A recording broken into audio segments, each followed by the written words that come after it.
Good afternoon, and thank everyone for joining us this afternoon. All those out there in TV land and on your laptops, on Facebook. Lou, if you could you make a motion to hereby move to suspend the rules of procedure as to subsections 6.1, 6.2, and 6.4? Mr. Mayor, I hereby move to suspend the rules of procedure as to subsection 6.1, 6.2, and 6.4. I'll second. Is there any discussion?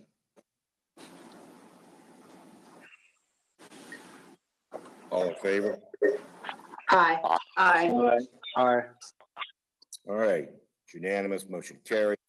All right, first up on the work session is the COVID-19 update from our city administrator, Scott.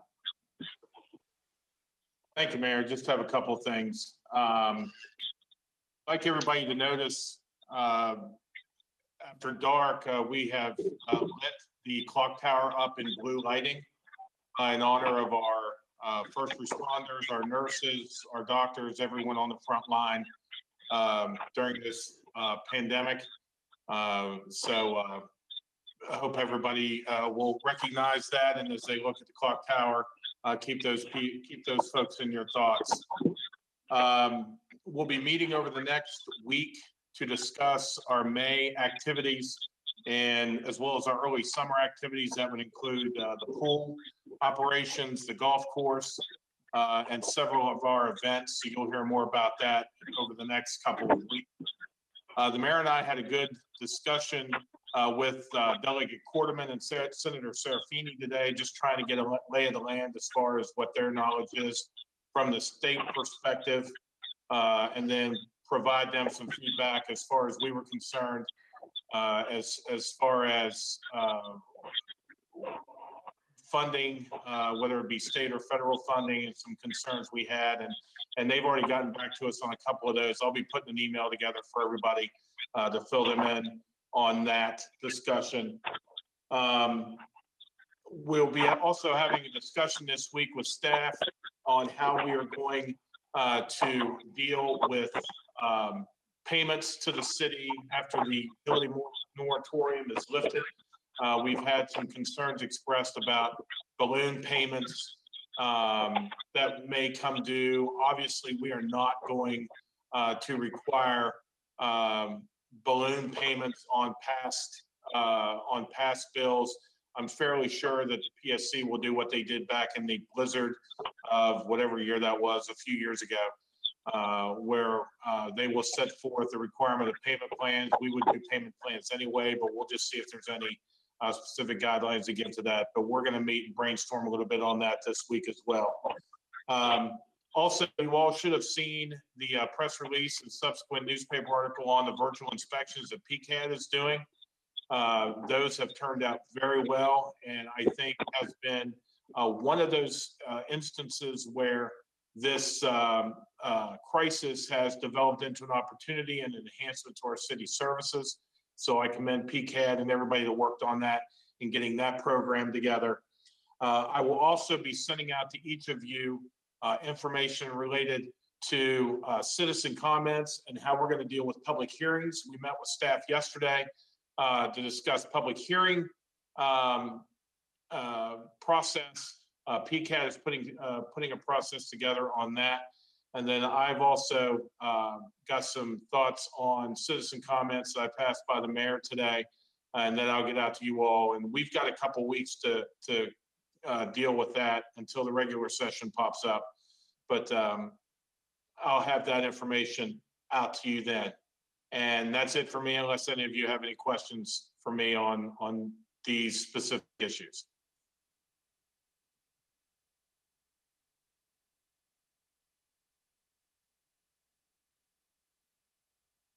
All right, thank you, Scott. All right, now we're going to have a fiscal year 21 budget review with Michelle and Brooke, or just Michelle. Good afternoon, everybody. Hope you can hear me. I just want to take the opportunity, and I'm going to bring it up on the screen.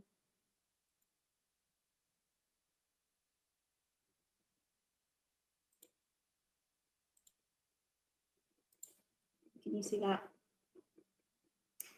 Can everybody see that chart? Okay.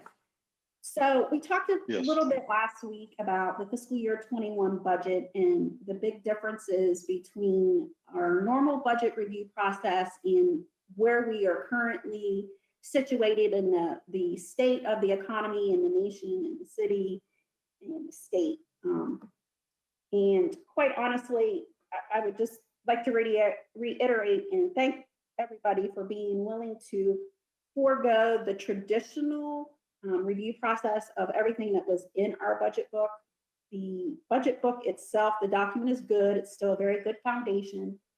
The issue and problem is that with everything revolving in the state of emergencies that have been put in place, of course, are having an impact on cash flow and current revenue stream, but in all reality will also impact our fiscal year 21 revenue stream. So one of the things that I wanted to do was just take a moment this week to talk in general. And again, talking in general because it's too early to know definite details and dollar impacts on some of these things because we're still shelter in place and a lot of businesses are still closed. So as the next couple of weeks evolve and hopefully more information is available and things progress, we'll talk about more in depth specific numbers, but I wanted to take a step back and kind of review within our document in the way that everything is established here at the city. We have several different funds and wanted to make sure that our viewers at home, as well as all of our administration who's not sitting here at the same table with me, can kind of see this chart and just walk through. So we talk a lot and most often about the general fund because it's the fund that supports all of our general services, our public works, our core governmental services here at City Hall. And it also covers police and fire, as well as engineering and code administration and community and economic development. But by far and large, the revenues that support the general fund, you can see in this very first block. And this chart is a listing of everywhere we currently anticipate to see the most impact from the COVID between what we originally estimated for fiscal year 20 and where we included in the fiscal year 21 proposed budget. The very first thing, general fund is property taxes, and the revenue source specifically is real estate, as well as corporate personal property tax. And I know several people are going to say, Michelle, really 2020 tax bills already went out, but I want to remind everybody that the corporate personal property tax revenue is self-reported. And so there are still several businesses, many that, now that are closed that would be self-reporting during this time. The businesses self-report and file a return with the state assessor's office, who then sends a file back to the city so that we know how much to generate an invoice. So there is a delay in some of that. And of course, there is a delay in both of these categories as far as cash flow and payments. What will occur by June 30 when we close fiscal year, if there is a substantial growth balance in these unpaid revenue sources, we will estimate an amount of uncollectible, which could have an impact again on what we reflect as revenue. Next big category I want to talk about is income and other taxes. A few years ago, this category was entitled State Shared.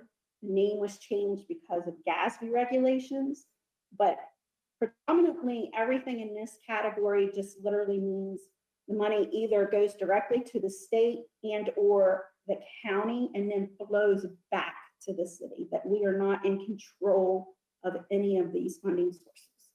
The first is our state income tax. And basically with the amount of unemployment and the rise in unemployment, think it's safe to say that we all anticipate that with the rise in unemployment, there will be less income tax reported, which will mean the state doesn't receive it. They're not going to be able to send it back to us. Admissions and amusement tax, this is charged places like Monkey Joe's. But again, these types of businesses that typically we would see revenue from this are currently closed or delayed. The Hagerstown Suns would be another prime example. With the delay in the baseball season, it definitely delays and diminishes the amount of revenue we can expect to see. The next category that I have reflected is room tax. This is actually more commonly referred to as hotel motel tax. Again, pretty obvious with the current state of affairs and travel bans that are in place or travel restrictions that are in place. A lot of places are seeing next to no activity, and or some are temporarily closed. The next huge category I want to talk about is licensing and permits. Again, with businesses currently closed and I understand construction is still ongoing and there's still a lot of other things in progress, but we do still anticipate to see an impact across several areas in our licenses and permits section. Charges for services, as Scott mentioned previously, he specifically mentioned the pool. And so one of the things that will probably be impacted is our revenue source for the swimming pool. And some other service charges, and a lot of these include things like our public functions or special events. And then last but not least, the one in the middle is our stormwater management program. With the time that we produced the fiscal year 21 proposed budget, the stormwater management program was assumed to be implemented July 1. And I'm including it here, not so much that it would have an impact on fiscal year 20, but it could potentially have an impact in 21. I think what we're looking to do is take an opportunity next week, next Tuesday, during what we would be reviewing as normal budget. We're going to talk a little bit more in depth about stormwater. Fines and forfeitures. So again, things we don't necessarily think about, but with red light and safe speed for students, schools are closed and drivers are not driving. So without people, with less drivers on the road, there's less people breaking the law. Unallocated general revenues. So I don't know if anybody has noticed it from a personal level, but definitely banks, financial markets have been hit seriously hard these past several months. And actually we started to notice a decline in overall interest starting in January. This will definitely impact the projections that I had for fiscal year 21 budget. It's not just the general fund in which we're going to see this impact. Again, it's across the city. One of the things we do is we have an entirely separate fund for our capital improvement projects. And one of the biggest areas and impact that we expect to see will be in our highway user revenue. Again, this impact is going to be for fiscal year 20 as well as for fiscal year 21. I will just note that in fiscal year 20, we were originally projected to receive about 1.68 million. To date, as of today, we have only received a little bit shy of 800,000 of that. And while that sounds good, we received almost half, we have already spent the majority of all of that. So we have spent it before we received it because the state sends memos at the beginning of the tax year.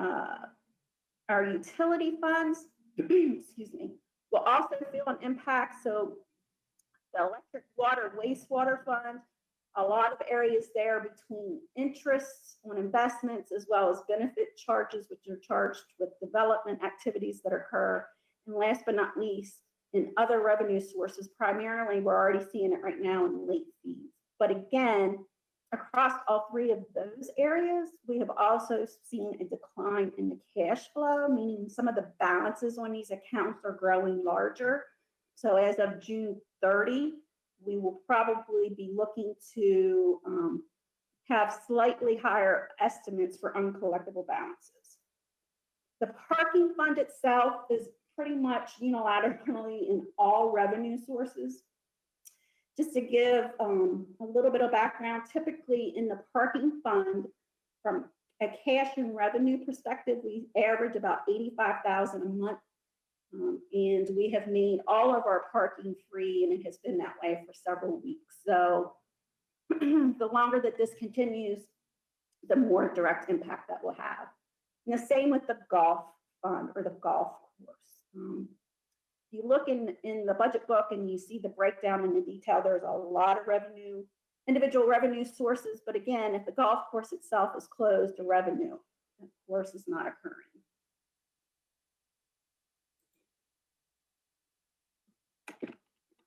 Just the last couple of things I'll mention is, as of right now, I'm looking to keep the same tentative dates for the introduction of ordinances, the public hearing, and the adoption of the ordinances. So first, May 12 will be the introduction for both the fiscal year 21 budget and the fiscal year 21 property tax rate, followed on May the 19th with the public hearing, as well as the adoption of the ordinances. And the reason the public hearing was pushed to May the 19th is the county had originally planned on holding their budget hearing on May the 12th. And we tried to coordinate our efforts so that we don't hold those on the same evening. So next week, I'm going to, as I mentioned, come and Rodney will probably be with me for a portion to talk about a little bit in detail about stormwater management program. And then one of the other areas that I'll be coming back is to talk about expenses, because everybody's like, oh, of course your revenue and your cash flow is going to be impacted, but our expenses are also impacted. And so we'll talk about a couple of those things in the next coming weeks. Is everybody good with what we reviewed this evening or this afternoon? Is there any other information you would like me to cover today? Hey, Michelle, if I could pipe in real quick. From that previous display that she had up there, that page that showed the revenue, we provided Delegate Quarterman and Senator Serafini this information as well, and we'll send him this copy of that sheet that Michelle is referring to, more as a way to make sure they understood, which they obviously did, where our revenue sources from outside of our somewhat control lie. My concern was on the property tax side, if there was going to be any indication of state impact upon us receiving property tax, corporate property, personal property as well. We also talked about income tax, amusement tax, room tax. As far as utilities go, we talked about the charges that we have to pay to the state based upon billed amount and not collected amount. That includes sales tax, universal service fees, and a couple others that I can't remember off the top of my head. They are going to check into that as well to make sure that if there's any PSC issues or guidelines coming down the pike, they would let us know as soon as possible. I think the senator stated very plainly and honestly to us that we're all operating not necessarily in the dark, but in the fog. And we can anticipate some things and other things we can't anticipate. So basically what we're trying to do as a staff is come up with as many what ifs as we can and give varying types of scenarios that we can present to you all down the road as to where we're going to have shortfalls, where we're going to have opportunities. So that's just a little bit of a supplement as to what Michelle had to present today. Hey, Michelle, Hi, Michelle. This is Austin. Just had a quick question. I feel we're projecting a $1.3 million contribution to the general fund due to the stormwater fees. And out of those fees, we're going to have to do the inspections of drains and the other things to start maintaining the stormwater system, plus maintain the sidewalks. Do we know, do we have a projection as to how much we think that will cost the first year here? So for the curbs and sidewalks for the general fund, I think one of the, and I apologize because I don't have that right in front of me, we were looking at anywhere between $100,000 to $125,000 that the city was going to do annually, and we were going to commit to that amount and leave it a flat amount going forwards. That $1.3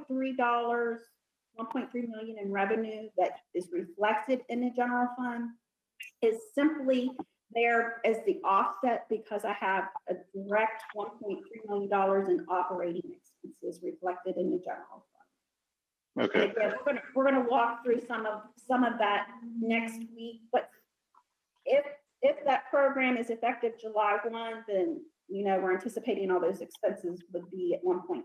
If that program is implemented not on July 1, some of those expenses would be deferred, specifically looking at economic incentives that program was going to provide, as well as some of the storm drain work. But aside from those two huge expenses, everything else that is stormwater reflected in the proposed budget, those expenses are there. A majority of it is current staffing and things that we're already doing. So those are not going to. Okay. Yeah, as we work through this fog, it's going to be a different time for us and the way that we handle our budget. We're not going to be able, like that 1.3 million in cost. That's going to shrink because we're only going to be able to do what we can do. We're not going to go beyond what we can do. So if we don't implement the stormwater management fee until October, November, December even, then that's going to reflect that, the work that's done and the cost associated with that. So I, again, trust Michelle and Scott to lead us through this time, that's for sure. Anybody else have anything for Michelle? Michelle, you done? Yeah, I have two items. It's Kristen. The first is the utility collections item that Scott mentioned in his briefing a little bit ago, and which you have listed on your sheet. And I've read a number of articles now where local governments, municipalities in various parts of the nation, as this event continues, are having to start to weigh the solvency of being able to continue to operate in the black as a utility and pay the bills that it has to continue those operations versus taking extreme measures to get payment collected. I'm just wondering if there's anyone that's monitoring that and will keep us apprised of, when we may reach that point. I know that typically this time of year is when, payment for a number of our utilities enters the April 1, where, now you can actually start to disconnect service for non-payment for the prior 6 months. I don't want this to compound on top of that. This lasts through, let's say, October, and then we're literally to the next stage where we entered the can't disconnect for non-payment, and now we end up literally entering a 2-year cycle of carrying cost of non-payment because we don't have any alternative to require payment be received. Councilman, I'll take that one first. This is Scott. We're not going to know until this moratorium is lifted, what kind of impact we're going to have. They could lift it on May 1st and allow us to begin charging late fees and start all that over again, or it could be July. My hope is that it's sooner than later, but you're exactly right. We kind of came into this in a similar situation back when we had the blizzard, and it forced us, the PSC forced us to move our cutoffs, I believe, to June 1st that year. And that was significant because those that were able to pay, for the most part, did pay, but our collectible was up, I believe, and off the top of my head, 35% comes to mind. But you're exactly right. It is going to cause an issue with those that for lack of a better term, like to play that that float between November and April, and Right. we are going to have to keep that in mind when we talk tomorrow. Our first discussion will be tomorrow on this as to what kind of strategy we're going to use. But we do have to weigh that balance. Thankfully, and I can let Nancy talk on this, and Michelle as well. Thankfully, at least on the electric side, Nathan and I have been talking. I feel really confident in where their financial position is on the electric side, and certainly that weighs in a little bit on it. But we have to maintain viability, as you said, and that's gonna be a major piece of whatever type of payment plan that we're able to control ourselves. It's not saying that the PSC won't tell us how we have to do it. I hope they don't, but it's certainly in our consideration. Viability is going to be a major part of that. And this is Michelle, and then I'll turn it over to Nancy as well. But Kristen, to kind of let you know, we have been tracking ever since we have closed to the public how many phone calls that we're receiving a day and how many transactions we're posting. We are also separately tracking in my area a very detailed cash flow scenario, not specifically just on utility collections, but on the city as a whole. Of course, April, the last week of March, first week of April, even the second week of April, we tended to see an extreme number of transactions and a definite bump in our deposits. I would say that, with being closed, yes, people are still paying. They're paying by the phone and also dropping in the box, but there was definitely a dramatic change in the number of transactions that have been processed. What I would say from a overall perspective is that we're still okay, and we are monitoring as far as how big the balances are growing for the utilities. I'm going to let Nancy speak a little bit more, but trusting that the financial manager between Nancy's finance manager as well as Nancy herself, that they are also keeping a close eye on the number of days outstanding. I would just hope that at some point that there is some collective discussion among the municipalities to MML to direct some attention to the state decision makers that most local governments, most utility owners and providers cannot have that time lapse to October when the next cycle of non-shut-off period begins again. That was a specific subject that we brought up to Senator Serafini and Delegate Quarterman today. And I've also, after Nathan and I talked yesterday, put that down to MML as well as a consideration in their discussions with the legislature during this time as well. So, yes. And I would just say it's a little bit difficult, as we're all aware, with only 3 municipalities across the state of Maryland that have actual electricity.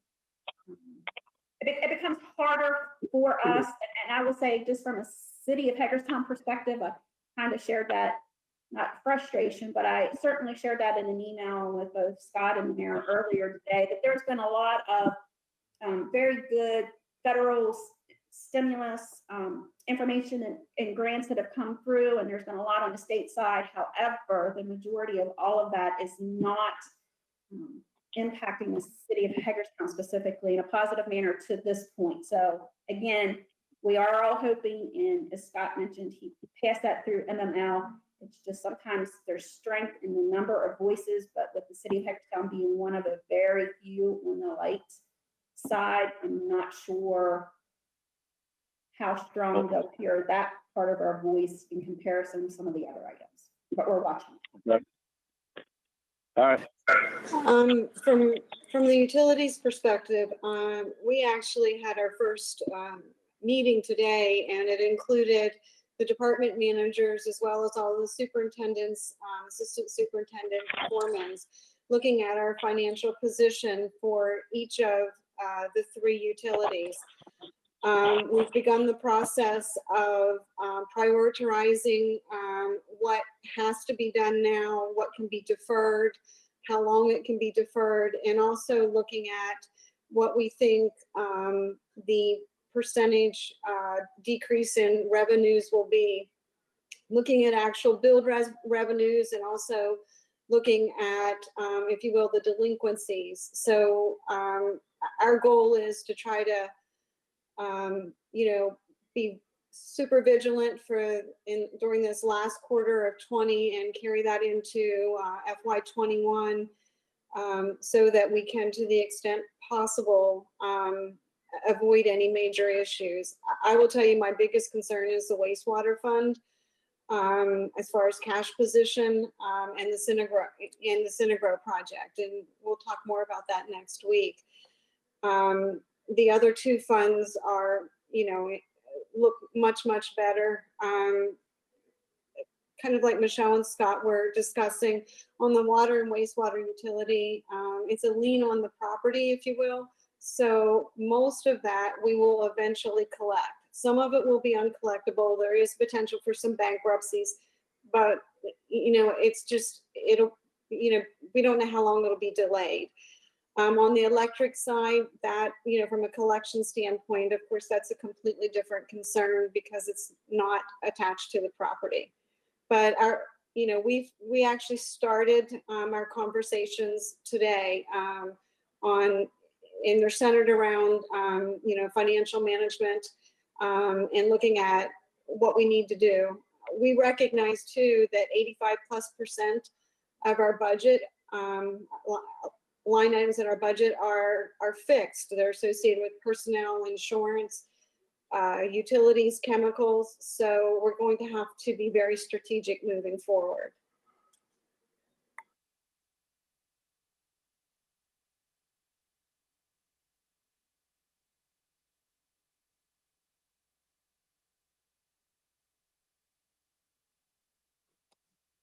Anything else from anybody else? All right, thank you, guys. All right, next up is the Main Street Hagerstown transition to nonprofit organization, Jill and Caitlin Bell.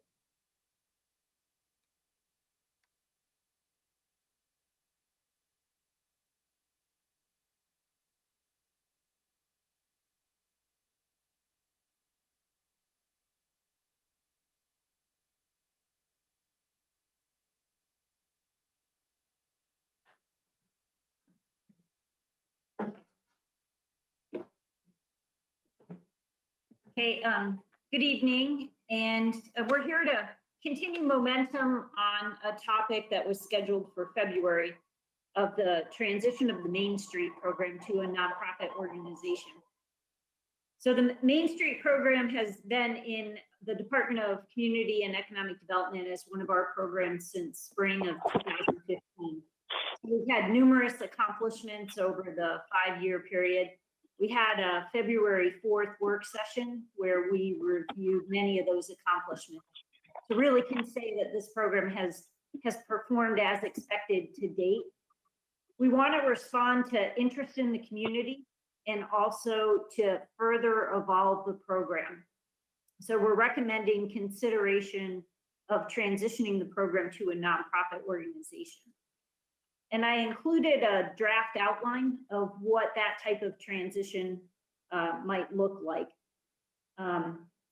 Certainly the responsibilities of Main Street would continue. That's part of the outline here, including function areas of fundraising, communications, some of the major events like Chris Kindle Market and Sweets on the Street, additional event functions, program functions, including many of the clean, safe, and green initiatives, the Keep America Beautiful program, the Adopt a Block program, also some organizational and volunteer support functions, the administrative requirements that the state of Maryland puts on the designation, and then also a tie-in with the Arts and Entertainment District. We see the city responsibilities to be treated more like an agency contribution. So the city would budget annually a contribution to the Main Street program and run it through that agency contribution process that we already have in place. And having a part of that process being at least an annual presentation by Main Street back to the council for continued awareness of what the accomplishments of the group are. We would have our economic development specialist staff position in the department interface with Main Street on continued work in areas of business retention and attraction. And then we'd also have our community events coordinator interface with Main Street, not specifically serving as an event planner or coordinator role, but in the same city logistics coordination role that we have for other groups that are having downtown as a venue for their special events. The city DCED department will continue to have its economic development functions, being the lead organization for business retention, expansion, and attraction, the administration of incentive programs, and other core economic development function responsibilities. In the outline, there is a proposal that in this transition, the initial funding amount that would come through an agency contribution is the fiscal year 21 budgeted line item of $22,500. And then also there is deferred revenues from some past Main Street fundraising efforts of approximately $4,000 that would be transferred to the Main Street program. We put together a timeline. This, of course, would have to be adjusted to the current pandemic situation, where we had envisioned a recommendation of forming a task force, giving the task force a task of developing essentially a business plan, demonstrating their readiness for the Main Street program to stand on its own as a nonprofit, and submitting a set of documents back to us that shows that they have a budget and a fundraising plan, programming and work plan program, how to plan to continue the major special events, and then an operational and staffing and leadership plan. So I would, at minimum, with the current situation, adjust what is shown in this timeline as deliverables in August to likely deliverables in the fourth quarter, or likely January 1st, maybe a more reasonable time frame. But we're really looking to present this idea to you to get some feedback on the first step of identifying a task force that would do the work and the planning work to demonstrate their readiness to stand as a nonprofit. Three kind of key questions for our discussion would be, first, kind of a general agreement with this approach. Do you think this is the right way to approach this transition? The second question, are we ready to start now with the formation of the task force, or because of the current pandemic situation, is there any need to wait for any reason? And the third question is on process of forming the task force. Do you want a full nomination process or some other type of abbreviated selection process? So I see those as 3 questions to put out to you. Caitlin's here in the room with me to engage in the conversation and any questions that you have. Hey, Jill, this is Shelley. Thanks for putting this together. I think that the approach is good. I think that the transition to a nonprofit is the way that we should go. I don't think that the timing for a task force is right now. People are a lot more concerned with getting open and getting back to work. But I do think that the nomination process, that's up for discussion as far as how we select those individuals on the task force. But I do think that that's kind of something that needs to be discussed right now, maybe in another couple weeks, whenever we figure out more of the budget type of process. And but I do think that the concept is good. Just the timing is not perfect for me as far as formulating a task force right now. I agree with that. I think it's a great concept. I think it's absolutely what we need to do, but how do you ask people to be more involved with anything right now? So I think putting that process on hold a little bit is smart, but I do think this is the way we need to go once the world is turning again. Jill, real quick, the April 2020 with Merit identified a point of 3 to 5 person task force. How were you going to put together a list of individuals that? Do you have a list of individuals already in mind that we would be looking at, or that I would be looking at to bring forward? We do have a list. There was recent volunteer engagement efforts. There are a number of people who have been engaged with the program. There's some new volunteers that are coming into engagement with the program. And so I think that we could easily generate a list for you to review. Yeah, I think we could do that process, you and I, at least to review that list and then be ready to move forward when the council deems appropriate. Yeah, I just my 2 cents worth. I agree it's the right way to go to form the nonprofit. I was just looking though. I saw the agency contribution of $22,500 is not listed in the budget book, so we would have to figure out where that's going to come from in the near term. But I think if we set this as a longer term planning objective, maybe we can figure that out. It's listed in the fiscal year 21 under our department operational line item. So it's there. It would be transferred from. Would just be moved over to agency. Okay, moved to agency contribution. Right. Okay. Anybody else? Okay. Thank you guys for that. Jill, we'll hook up and put a list together. Okay, we'll go through. Thank you. So next up is the update on the implementation of the community city center plan. Jill and Kathy.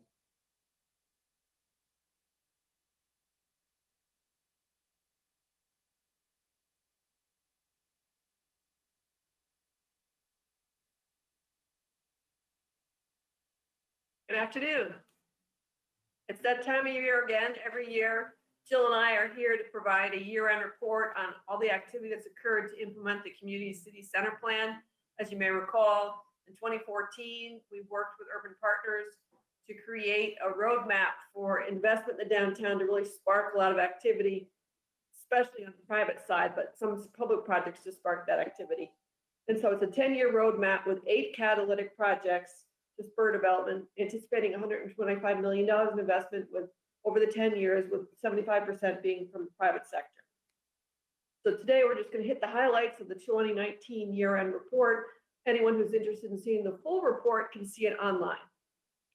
So before we launch into the 8 catalytic projects, which Jill and I will share in the presentation, the first 2 projects evolved after the community city center plan, but they support everything that's happening downtown. The first of which, of course, is the 1 gigabit downtown service, which is offered by Antietam Cable and New Frontier Solutions. City staff helped promote this program and promote it heavily to prospects because it's such a great service. The second thing that evolved after the plan was adopted was the Urban Improvement Project, which is this $40 million development project that was a partnership of state, city, the county, the Board of Education, the University System of Maryland Center at Hagerstown, Maryland Theater, and private developers. And on December 16th, after we adopted the plan, the governor committed $7 million towards the Urban Improvement Project over 5 years, which was a great boon for what we were trying to accomplish downtown. And in addition, over time after that, we got an additional $2 million from the state to help with the Urban Improvement Project. The Urban Improvement Project is 4 basic projects, individual projects: expansions to the Maryland Theater and to USMH, which we'll go over later because they're actually catalytic projects, and then expansion to the Barbara Ingram School for the Arts. That's putting a 4-story building on the south side of the existing VISPA building to allow all the academic classes and all of the arts classes to be in the same facility. And it's also a really fun feature. It's bridged over to the 3rd floor of the Maryland Theater. So the students spend a lot of time in the theater, and now they can just go across through this internal connection. Throughout 2019, construction occurred at this facility. They had a ribbon cutting on the 11th when the project was substantially complete. All throughout late fall, winter, and early spring, the theater, all the facilities were open and were busy constantly in the theater, in the ballroom, as well as the view room. And so, let's see, I have been told by someone very close to the project that the project is now 99.9% complete, which is great. There's been a lot of hard work on all of that. Let's see. Oh, then the fourth aspect of UIP is the Plaza, which is the city's responsibility, which is to create a public gathering place as well as a service area for trucks and buses for Board of Ed and Maryland Theater back behind the buildings on West Washington Street. City's completed the first phase of that project, which was to underground all the wires behind the Maryland Theater. If you haven't been back there, it's a pretty dramatic change. You can look on Google to see the difference between what it looked like with a huge amount of wires back there and what it looks like today. We have planning and design underway to actually do the plaza behind the building, and also we will be extending the Hagerstown Cultural Trail up through this area, so that'll be a great feature. So now launching into the catalytic projects, I'll do the first 4 and Jill will pick up with the last 4 and then wrap it up. The first project is the Office Development and Recruitment Project. That's the intent of that is to position the downtown to compete for Class A office development that tends to occur outside the city or on the city's edges, and recruit it to the downtown. In 2019, the main aspect of this project that occurred was that city staff continued to promote it to any prospects that we were in touch with that look for office space. The UIP and other downtown building renos kind of upstaged this project, so that's basically what happened in 2019. We anticipate, though, that all this investment that has been occurring will make it a lot easier to recruit new tenants as people start to explore us more and more because they're hearing about us. Catalyst project number 2 is the Maryland Theater Expansion Project, which I already touched on. Actually provided you all the information on that already. Great project. They were busy, very busy all throughout 2019, and now they're almost completely finished. And as soon as we're done with the state of emergency, they'll be back open in business again. Catalyst project number 3 is the expansion and support for the University System of Maryland Center at Hagerstown, or for short, USMH. The goal there is to support USMH growth from 500 to 700 students through the addition of new programs and to capture student housing opportunities with 3 model projects over 10 years. The USMH was very busy, and they created 3 new programs in 3 buildings. So we now actually have a campus for USMH, which was very exciting for the downtown. They created the Physician Assistant Program at the Agneta M. Steinschreiber Health Science Center on Walnut Street. That opened in May of 2019, and it's offered through Frostburg State. In the fall of 2019, Salisbury University started offering the BS in Community Health, and that's in the USMH's main building. And then the third program, the BS in Hospitality, Tourism Management, offered through the University of Maryland Eastern Shore, started in the spring of 2020 in the old BB&T building. Not actually in that building yet. That's going to be their home, their permanent home at 59 West Washington Street. But they did start on a limited basis this spring, but they anticipate to be much fuller activity in the fall. For student housing, there's to be 3 model projects. The one project at the Patterson Hall was finished in 2015. In 2019, we finished the second project with our developer partner, WLR, at 140 West Antietam Street. And that created 10 apartments with the ability to house, I think, 20, maybe 20 students, because some are 2-bedroom and some are 1-bedroom. That project benefited from a state grant of $200,000, which helped with the construction costs to renovate a building that's been vacant for a very long time into some really nice apartments, and just like a half a block away from the physician assistant program facility. Then the third project, we received another grant from the state, $200,000, and we're working on the RFP now for that developer partnership process, and we'll be bringing that RFP to the Mayor and Council within the next month or so, because there's going to be some changes we're going to propose from how we've done it in the past based on possible partnership changes with the USMH. And then the fourth catalytic project, which is Hotel Conference Center and Heritage Center Commemorative Park, the goal there is to construct a 200-room upper scale hotel in the downtown with an adjacent 20,000 square foot conference center and nearby Civil War Heritage Center and Park. This is viewed as a more long-term in nature type project. At this point, exploration has been done mainly on the concept of the Civil War Battlefield Park, but the hotel aspect, that's pretty much on the back burner. As all of these other things are happening, that's when we anticipate that the demand for this type of thing will be a lot more feasible, and we expect to see some action on that much later. Now, Jill will take over with the last 4 catalytic projects. So Catalyst, project number 5 is linking City Park and the Museum of Fine Arts and the A&E district with the trail. And the goal here, not just to create a new public space, but also to spur commercial development and housing development. And I think as we're seeing the growth in student housing and the growth in other renovated spaces, upper floors for housing, that I think this is accomplishing that goal. So some of the accomplishments here are the original phase 1 completed in 2017. Phase 2, as Kathy talked about, bringing the trail from West Antietam Street to the Urban Improvement Plaza and on to West Washington Street, is underway with construction to start in 2021. Funding package put together for this at a little over $2.1 million. And the completion of the undergrounding utilities being a significant accomplishment in 2019.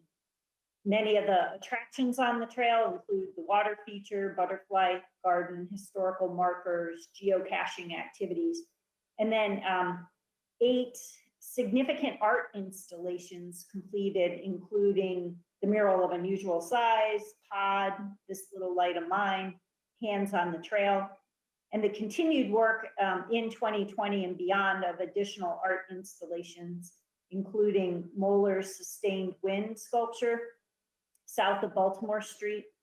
Underway is the Faces of Hagerstown, and significant accomplishment of the former Park Circle Service Center being acquired in 2019, and this location being a priority for future public art installation. So I'll shift to catalyst number 6, which is expanded downtown arts and event programming. The report lists numerous events that happen in our downtown.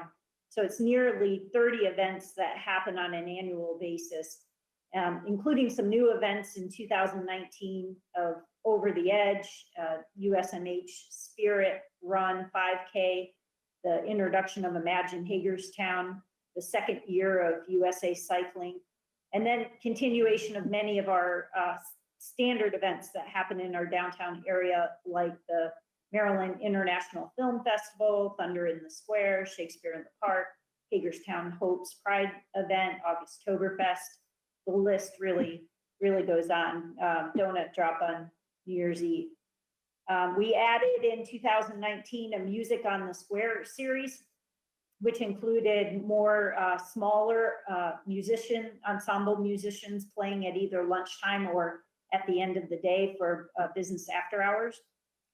We're continuing to work on a special event guidebook, which really helps people who want to use downtown as a venue for events, making it easy for them to choose that site for their venue. And recognition of USMH Hospitality Center being a venue that can seat 150 people for a dinner or up to 200 people in different layout format. As the addition of the Maryland Theater, those two properties together being locations that will draw even more events into our downtown.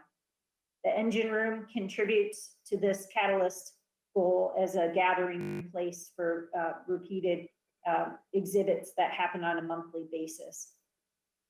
Main Street is mentioned in this, and certainly the accomplishments of the Main Street program. And again, we did review that at a recent February 4th work session. So I'm not going to spend a lot of time on that particular one. The facade grant program also contributes to this Catalyst project from 2017 to 2019, having a number of commercial properties benefit from the availability of funding to help with the facade improvements. Catalyst project number 7 is our expanded operation of the city farmers market. In 2019, we modified the fee structures to a rent-free market, increasing the number of market vendors. We added a number of events, including sweets at the market, May Day, spring cleaning yard sale, harvest at the market in the fall, and then some holiday events with Santa at the market.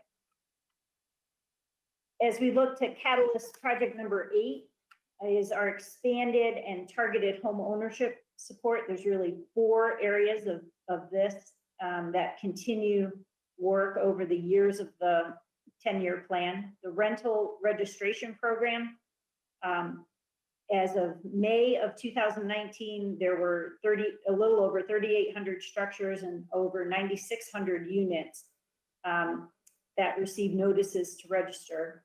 There was also an effort to reach out to those properties that had never been inspected or units that had never been inspected, with notices going out to 213 properties with 104 safety inspections conducted. The vacant structure program continued in 2019. We completed the process for demolition of 523 Summit Avenue, 5761 East Antietam, and 335 North Jonathan. Our home ownership program continues to grow, and continued work on 261 South Prospect with a combination of community legacy and CDBG money. This is expected for completion in spring or early summer of this year. And then our city center and citywide residency initiative, our attraction of home buyers into the city. We've started this out with a community legacy grant, and then also replenished this through the Invest Hagerstown program. We've had, by the end of 2018, 3 new city center home buyers and 10 citywide. Overall, looking at the combined fiscal year 19 and fiscal year 20, we've had 20 home buyers purchasing vacant homes throughout the city, and 2 cases involved a much needed goal of converting multi-unit dwellings to single family residents. So that deconcentration of units. So those are a summary of the 8 Catalyst projects. And again, the viewers at home can see this report on our website. I think it's important when you do a 10-year plan to not only celebrate your accomplishments and do the great work, but also communicate the great work that we're doing. A question for the group, as we're nearing the latter part of the 10-year plan, is there any interest in potentially bringing back Jim Hartling and Urban Partners to come back to give us any further guidance as to what their perspectives on our accomplishments are and any direction that they may have for us as we move closer to the 10-year mark of a 10-year plan?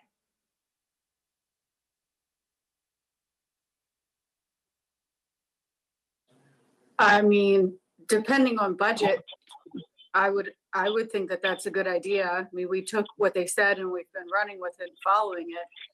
I just think this is a difficult time to spend money on something like that too, with all of the unknowns. But I certainly don't think following up would be a bad idea once we get through this and have a little more clear picture of budget and how this is going to affect even our big projects moving forward.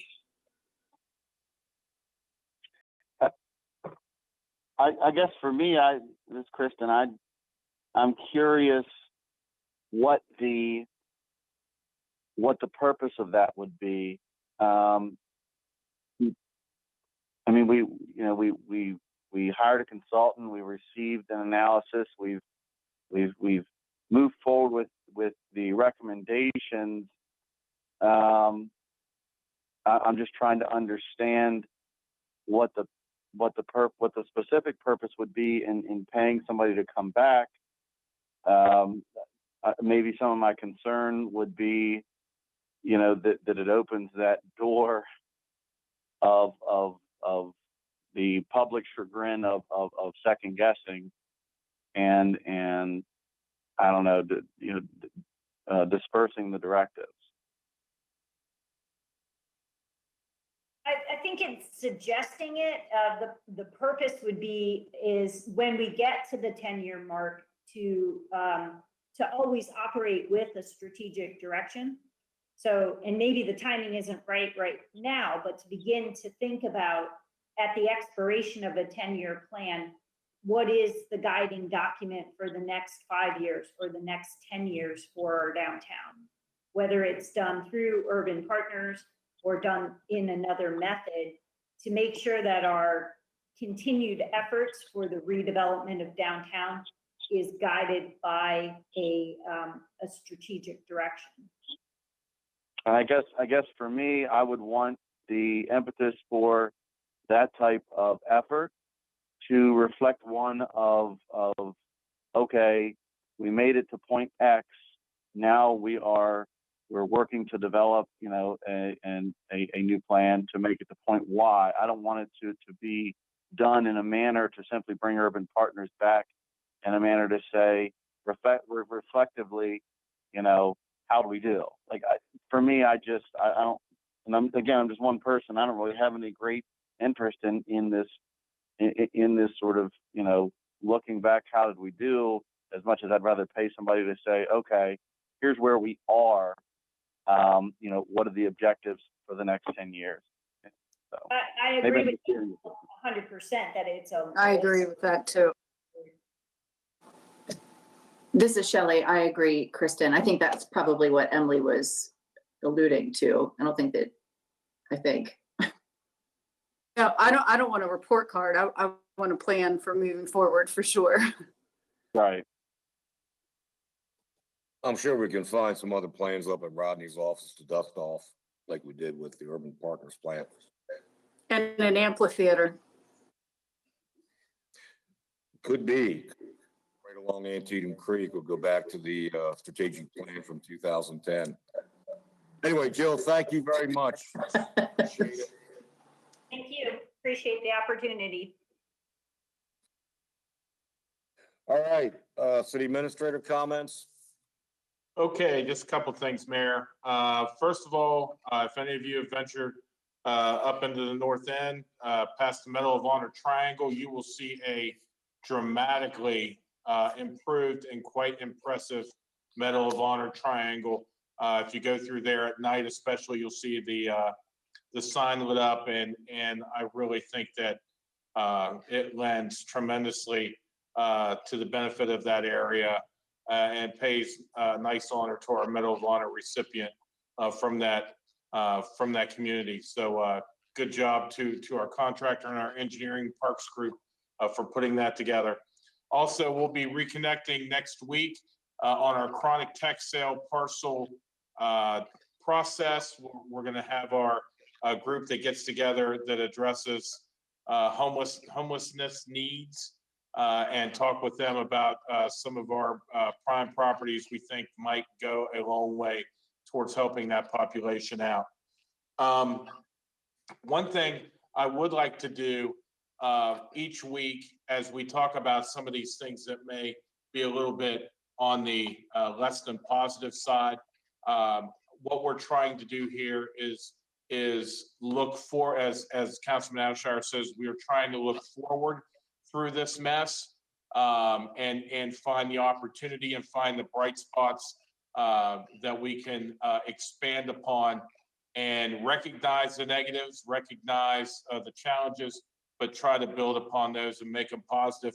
And one thing I'd like to do is try to recognize a city organization or a city resident that I think has brought some either happiness or positiveness to the community. And the first one I want to talk about, and I'll see smiles come up on a couple faces here, is a very old friend of many of ours, and that's Tim Luperspeck.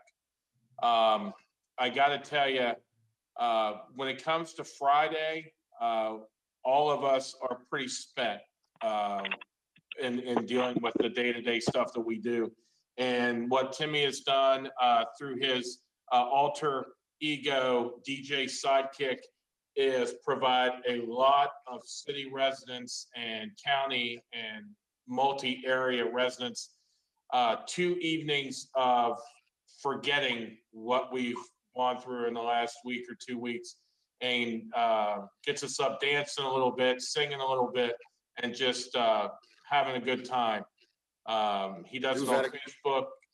I'm sorry? Who's that again? Tim Luperspeck. I know. I know. And this music is way past your time, Mayor, so you probably wouldn't get that.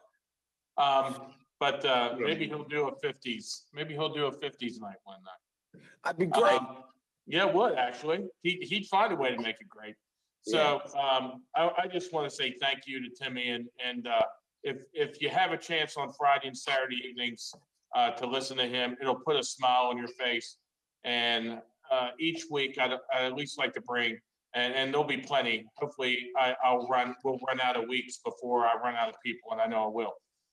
But just to mention the good that he's bringing to a lot of us, and the mental health aspect of all this is extremely important, and he helps with that. And I know I see Councilwoman Keller and McIntyre on there each week.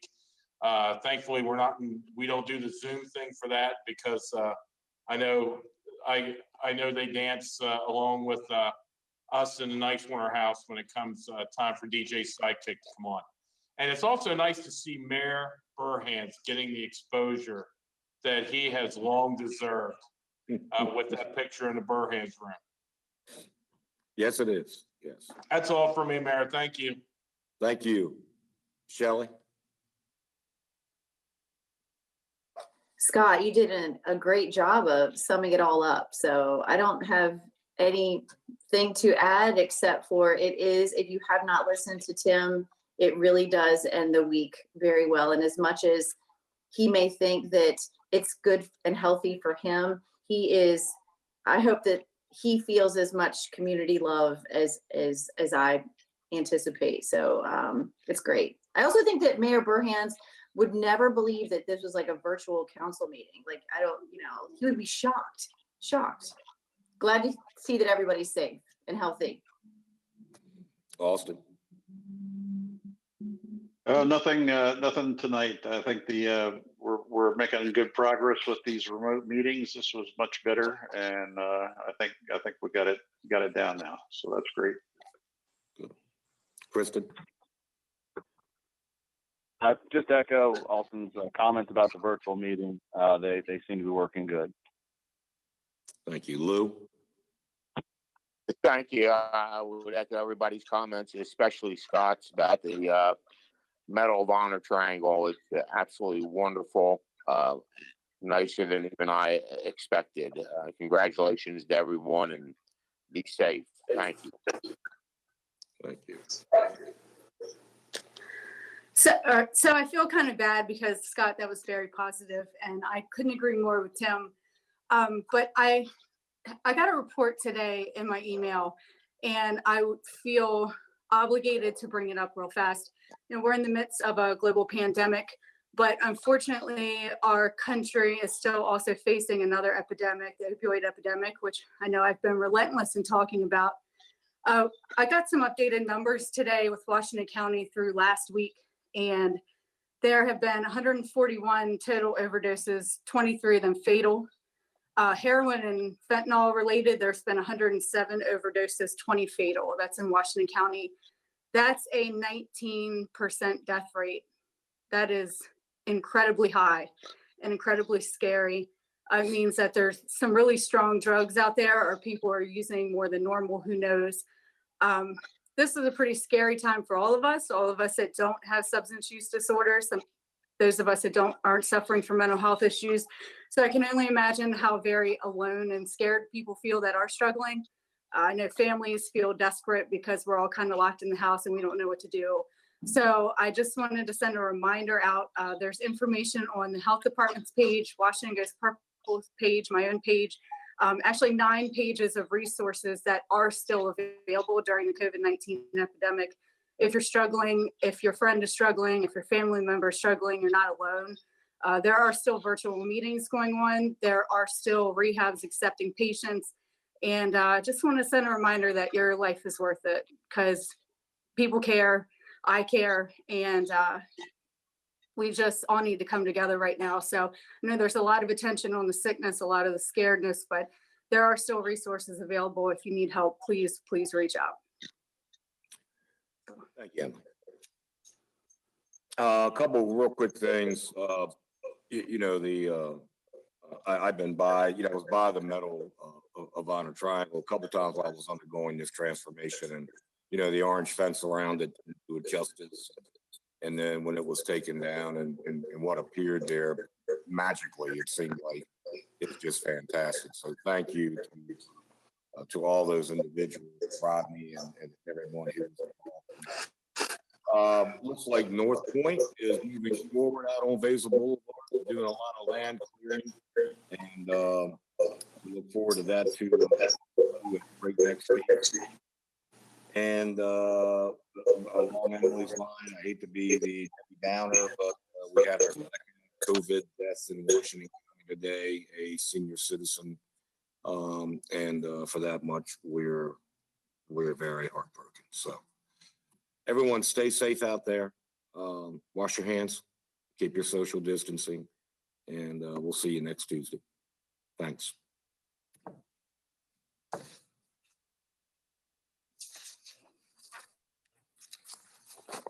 Cut us off, Eric.